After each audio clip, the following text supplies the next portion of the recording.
Hoje a palavra é forte para a tua vida. Fica aí, Deus vai falar contigo agora.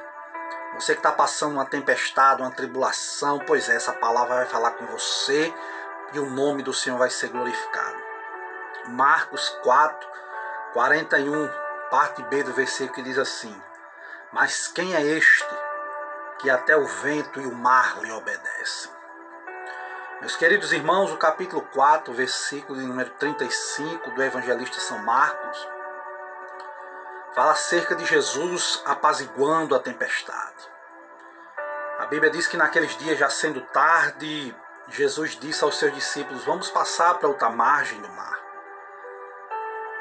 E levaram consigo os discípulos, acompanhantes de outros barquinhos ali junto, de forma que se levantou-se uma grande tempestade, um grande temporal. E Jesus dormia na polpa do barco, de maneira que os discípulos foram até diante de Jesus, dizendo: mestre, o Senhor não se importa que nós morramos? E a Bíblia diz que Jesus, despertando do sono, repreendeu os ventos e o mar, e houve-se logo uma grande bonança. E os discípulos ficaram admirados, dizendo: mas quem é este que até a natureza lhe obedece? Conta-se que certa vez existia um súdito juntamente com o rei, e o súdito sempre dizia que Deus era sempre bom. E uma certa vez eles saíram os dois para caçar. Um animal feroz pegou no dedo um mimo do rei, e o súdito disse: Deus é sempre bom. De forma que aquele rei disse: como pode isso, se Deus é sempre bom? Perdi meu dedo mindinho. Eles foram noutra caçada, e a história diz que noutra caçada os índios pegaram aquele rei, e na hora de sacrificar, pois eram antrópofagos, e na hora de sacrificar o rei, perceberam que o rei era um sacrifício defeituoso por causa do seu dedo mindinho, e não sacrificaram o rei. E o rei não estava ali com o súdito, e correu até o súdito e disse: olha, realmente Deus é bom. Disse: por quê? Porque eu não fui sacrificado agora, porque naquele dia eu perdi o meu dedo mindinho. Mas tem uma pergunta: se Deus é bom, por que Deus permitiu mandar você para a prisão? E o súdito olhou para aquele rei e disse: porque se eu não estivesse na prisão, o sacrifício teria sido eu hoje. Então os dois ficaram maravilhados com esse ensinamento acerca da grandeza do nosso Deus. As tempestades da vida não anulam a bondade de Deus, não. Não havia arco-íris se não houvesse tempestade, não havia dom de lágrimas se não houvesse dor. Muitas vezes só conseguimos enxergar a majestade dos montes por causa dos vales que muitas vezes nós passamos. Quanto mais escura é a noite, mais forte as estrelas brilham. É das profundezas, das angústias que nós passamos, que muitas vezes nós nos erguemos para as maiores conquistas da nossa vida. Nós aprendemos aqui algumas lições acerca dessa tempestade. Em primeiro lugar, nós vemos que a tempestade da vida muitas vezes são inesperadas, sim. Por quê? Porque o mar da Galileia era um mar famoso por suas tempestades. Era um lago de águas doces que tinha aproximadamente 21 quilômetros de comprimento. Naquele mar da Galileia existia 14 quilômetros ali de largura, 220 metros de profundidade abaixo do nível do mar Mediterrâneo. Era um mar onde os discípulos eram acostumados a pescar, a pegar peixes ali para a glória do Senhor Jesus. As tempestades da vida muitas vezes são assim, elas vêm de forma inesperada, às vezes um acidente, uma enfermidade, uma crise no relacionamento, no namoro. Muitas vezes as tempestades, elas não mandam um telegrama dizendo: ó, tô chegando, não. Elas chegam de formas inesperadas. Elas chegam à nossa vida sem mandar recado, sem pedir licença, muitas vezes nos pegam de surpresa, nos deixam muitas vezes profundamente abalados. Como os seguidores de Cristo devemos sempre, aleluias, estarmos preparados para as tempestades, porque mais cedo ou mais tarde elas vêm. Certo teólogo chamado Charles Riley diz que os discípulos tinham passado o dia ouvindo o mestre, a palavra de Deus, fazendo a obra de Deus, mas isso não isentou os discípulos de tempestade. Não, eles amavam a Jesus, eles tinham deixado tudo para seguir a Jesus, mas isso não os impediu do mar soprar sobre a vida deles. As aflições, as tempestades da vida fazem parte da jornada de todo cristão. Essa é a realidade. Em segundo lugar, eu aprendo que as tempestades da vida são perigosas. Mateus diz que o barco estava sendo varrido pelas ondas. Marcos diz que se levantou um grande temporal de vento. Já Lucas diz que sobreveio uma tempestade de vento no lago, correndo eles grande perigo de afundarem para a glória do Senhor Jesus.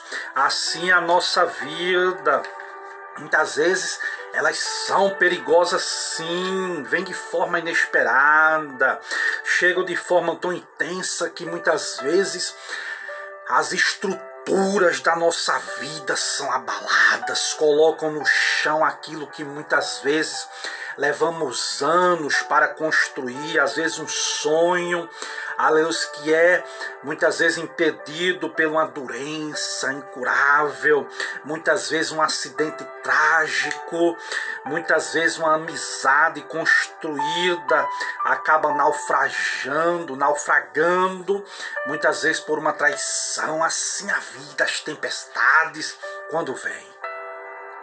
Em terceiro lugar, eu vejo que as tempestades da vida não são algo administrável, não. Muitas vezes elas são maiores do que as nossas forças. Os discípulos se esforçaram para contornar o problema, para serem lesos da tempestade, mas eles não puderam enfrentar a fúria daquele vento, não.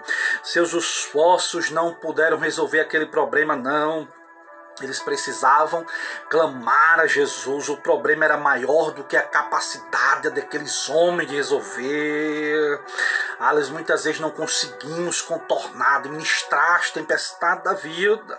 Em quarto lugar, eu vejo que as tempestades são muitas vezes surpreendentes. Eles eram acostumados a pescar naquele mar, era algo comum, mas o comum virou um monstro indomável.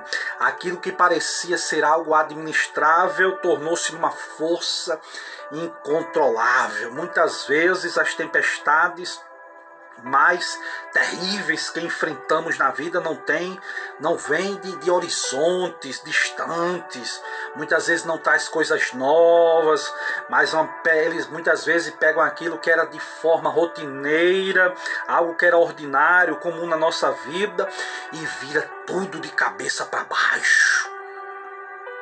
Algo que era normal agora está tudo de cabeça para baixo. Muitas vezes na família, muitas vezes um filho que era obediente, de repente se torna rebelde em muitas coisas. Amizades que muitas vezes se tornam algo de traição, de desconfiança. Vemos que esses discípulos passaram por conflitos dessa tempestade. Em primeiro lugar, o primeiro conflito, como conciliar a obediência de Cristo à tempestade. Eles estavam no centro da vontade de Deus. E mesmo assim enfrentaram as tempestades. Eles estavam onde Jesus mandou eles estar. Foi Jesus que mandou eles pegar aquele barco e passar para o outro lado. Eles estavam indo para Jesus, onde Jesus mandou eles ir. Eles estavam no barco que Jesus mandou eles estar. Mesmo assim enfrentaram isso. Jonas enfrentou uma tempestade porque desobedecia a Deus. Mas os discípulos estavam enfrentando uma tempestade porque estavam realmente obedecendo a Jesus. Veja que eles não estavam desobedientes ao nosso Deus, não. Quem sabe você não tem enfrentado tempestade porque você anda com Deus. Quem sabe você tem sofrido por causa da sua oposição, de não se acomodar com os padrões mundanos. Quem sabe você tem perdido oportunidade de negócio muitas vezes porque você é fiel a Deus. Quem sabe você muitas vezes tem perdido até o emprego porque você não aceitou propina. Tempestade. Há momentos que sofremos, não é porque nós estamos na contramão, mas é justamente por andarmos pelo caminho direito do nosso Deus. Veja que esses discípulos estavam na vontade de Cristo.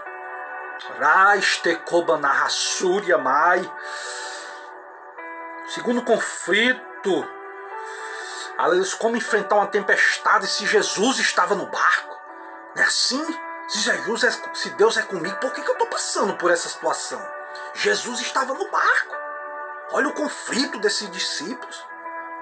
O fato de Jesus estar conosco não nos poupa de certas tempestades, de certos alvoroços na nossa vida, não. Jesus estava na festa de Caná da Galileia, mesmo assim, faltou vinho, a Bíblia diz. A tempestade ajudou os discípulos a entender que podemos confiar em Jesus nas crises inesperadas da vida. Em terceiro lugar, nós vemos aqui como é que eu concilio, meu amigo, uma tempestade ao sono de Jesus. Olha o conflito. Como é que pode uma tempestade dessa? Jesus está dormindo, Jesus não está vendo isso não. Jesus está cego, Jesus não está vendo o que eu estou passando não. Olha o conflito. Senhor, o Senhor não se importa que nós perecemos não. O que é que diz no Salmo 121?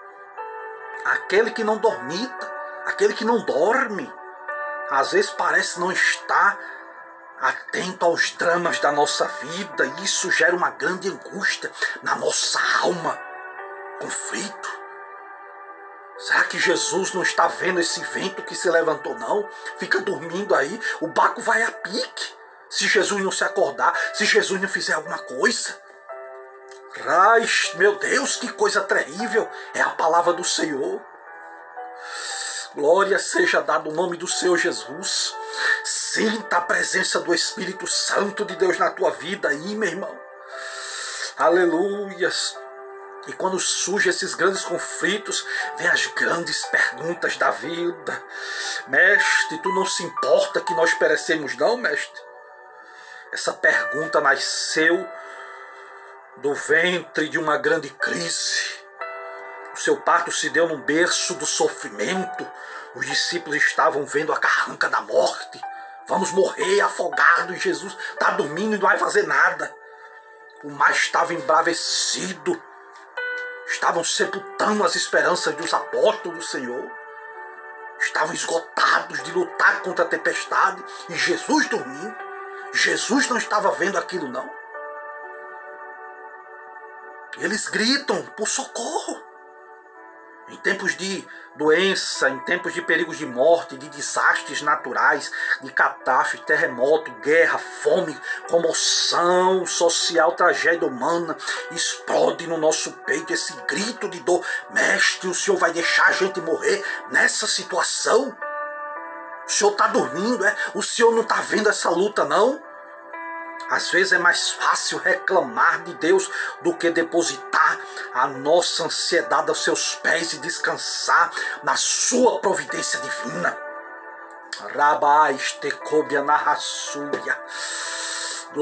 Glória seja dada ao nome de Jesus. Aleluias. Em segundo nós vemos, aleluia, que esse grito dos discípulos evidenciavam algum tipo de fé. Se os discípulos não tivessem nada de fé, meu amigo, eles não teriam apelado para Jesus. Quando estamos passando por luta é porque não tem fé, é porque não ora, é porque não jejuma. Não. Porque tem coisas que tem que passar mesmo. O que eu faço agora tu não sabe, mas depois tu vai entender, depois tu vai compreender. Quando as coisas fogem do nosso controle, continua ainda sob o controle de Deus. Para Ele não há causa perdida. Ele é o Deus dos impossíveis, meu amigo. A causa do desespero dos discípulos não era a tempestade, muitas vezes não. Muitas vezes é a falta de fé. Muitas vezes o perigo maior que enfrentamos não era a fúria do vento, da tempestade, não. Muitas vezes é a incredulidade dentro do nosso coração, da nossa alma. Aleluias! Existiu uma pergunta também de Jesus. Vou fazer também uma pergunta. Por que vocês são tão tímidos? Por que vocês ainda têm pouca fé? Onde o medo prevalece, a fé desaparece. Ficamos com medo porque duvidamos que Deus está no controle de tudo. Enchemos nossa alma de pavor porque pensamos que as coisas fugiram do controle de Deus. Muitas vezes nos desesperamos porque julgamos que estamos abandonados à própria sorte. Jesus usa uma palavra grega, deiloi, que significa medo covarde. Por que estás tímido? Significa porque vocês estão com esse medo covarde. Estou no barco. Aqueles discípulos deveriam ter fé e não medo. Por que eles não deveriam ter medo? Em primeiro lugar, por causa da promessa de Jesus. Quando entraram no barco, Jesus fez uma promessa dizendo: passamos para outra margem. Se Jesus prometeu, Ele cumpre. Era a promessa de Jesus chegar no outro lado daquele mar. Jesus não promete muitas vezes uma viagem calma, tranquila, fácil, não. Mas garante uma chegada certa, segura, para a glória de Deus. Jesus prometeu que ia chegar no outro lado. Então, eles não poderiam duvidar. Se Jesus falou que vai chegar, você vai chegar e ponto final. Ninguém sabe o que vai acontecer no meio do caminho. Em segundo lugar, porque eles poderiam não ter medo, porque a presença de Jesus estava ali. O que é que Davi disse? Ainda que eu passe pelo vale da sombra da morte, não temerei mal algum, porque o Senhor está comigo. A tua vara, o teu cajado me consolam, meu Deus. O que foi que Isaías disse? Ainda que passarem pelas águas, elas não vão te afogar. Ainda que passarem pelo fogo, eles não vão a nenhuma chama arderá em ti. Os discípulos se entregaram ao medo porque se esqueceram que Jesus estava no barco. Jesus está no barco da tua vida. Se Jesus está no barco, é outro motivo para não temermos. Ele falou que iríamos chegar do outro lado. Segundo lugar, não vamos temer. Por quê? Porque Jesus está no barco. Mas, irmão Júlio, a tempestade é grande, mas o barco não afunda. Aleluias para a glória de Deus. Terceiro lugar, por que muitas vezes não podemos temer na tempestade? Por causa que Jesus é o dono que traz paz. Não a paz que o mundo dá, mas uma paz interior. Uma paz, aleluia, que podemos, aleluia, ter diante da tempestade.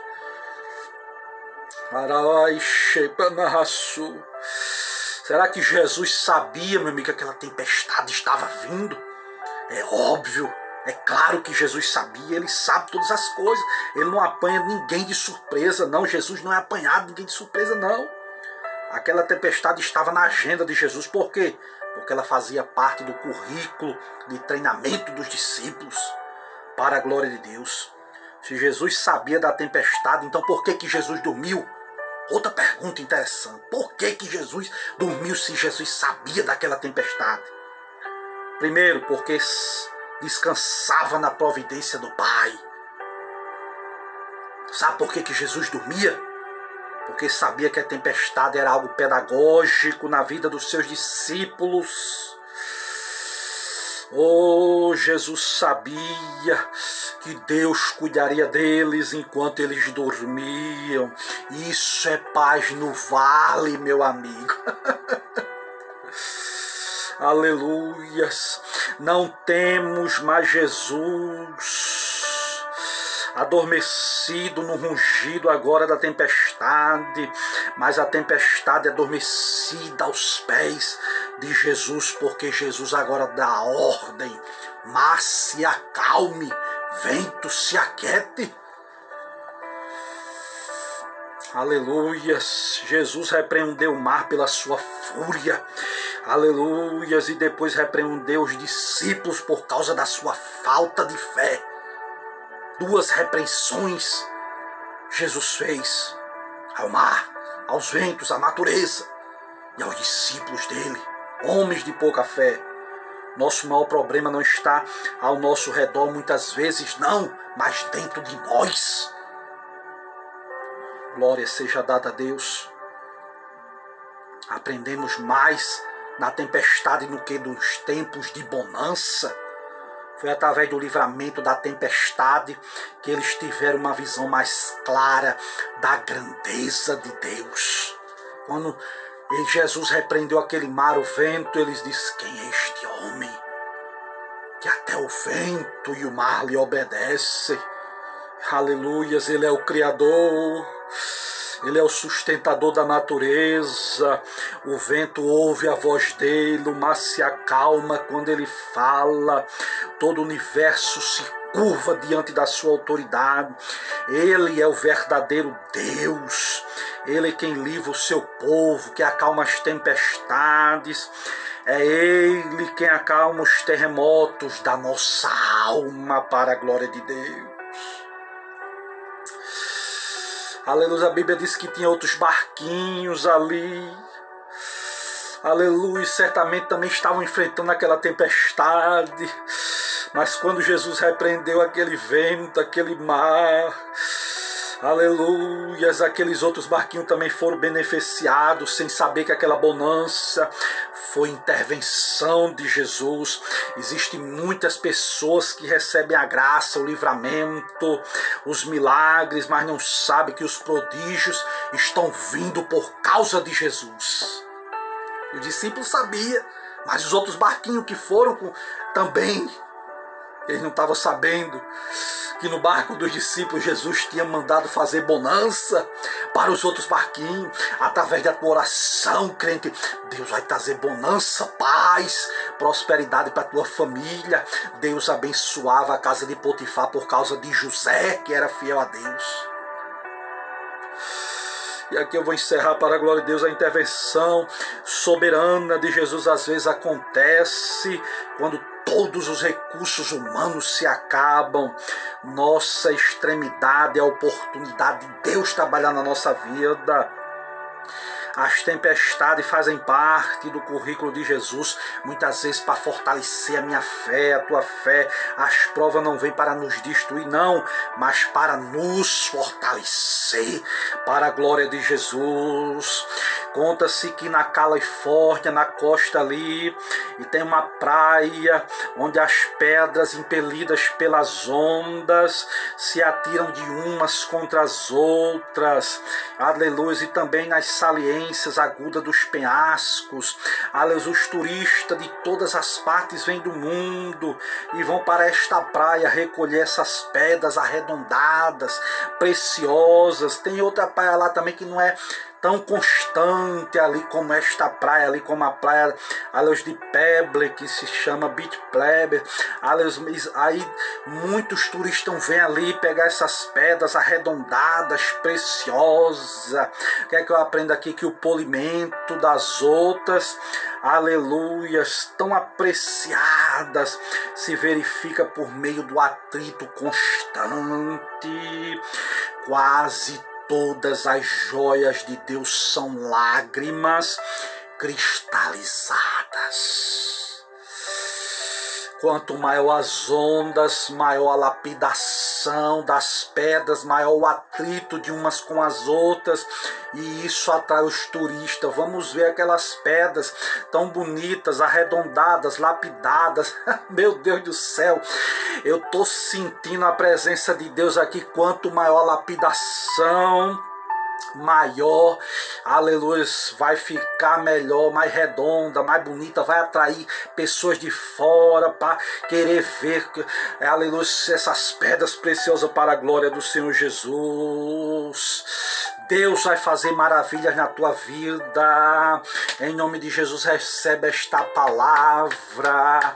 Tem uma palavra aqui no canal que eu falo sobre o vaso e o oleiro. Se você ficou até agora, meu amigo, e não assistiu essa mensagem, vai lá e assiste essa mensagem. É coisa grande que Deus vai fazer na tua vida. Se inscreve no canal aí, compartilha com outras pessoas e que o nome do nosso Deus venha a ser glorificado. Que Deus te abençoe em nome de Jesus. Não esquece de compartilhar essa mensagem do céu com outras pessoas para que outras vidas sejam edificadas também. Se inscreve no canal e nos ajuda a pregar a palavra de Deus em nome de Jesus. Que Deus te abençoe em nome de Jesus. Amém.